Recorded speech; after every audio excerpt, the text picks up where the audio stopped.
Samantala, mga mangingisda sa Dagupan City halos isang linggo nang hindi nakakapalaot dahil sa matataas at malalakas na alon sa dagat. Silipin sa report. Imbes lumaot, nagbabantay na lang muna ng mga paupahang cottage sa Tondaligan Beach sa Dagupan City ang mangingisda na si Mang Marvin Paras. Halos isang linggo na rin daw na hindi nakakapalaot ang mga mangingisda sa kanilang lugar dahil sa mataas at malakas na alon sa baybayin. Hindi rin daw nila isusugal ang kanilang kaligtasan sa kakaunting huli sa ganito mga panahon. 3 araw na po na hindi po kami nakakalaot. Dahil sa malalaking alon. Pag naglaot kami, baka madidisgrasya pa kami.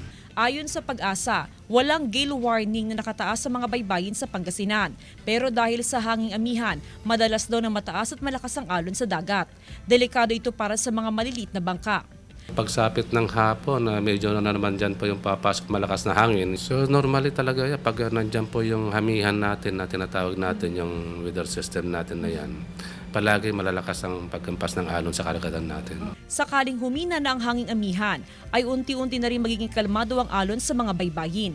Inaasahang pagsapit ng buwan ng Marso, magsisimula na rin gumanda ang sitwasyon sa mga baybayin. Ligtas na ito para makapalaot ang mga mangingisda.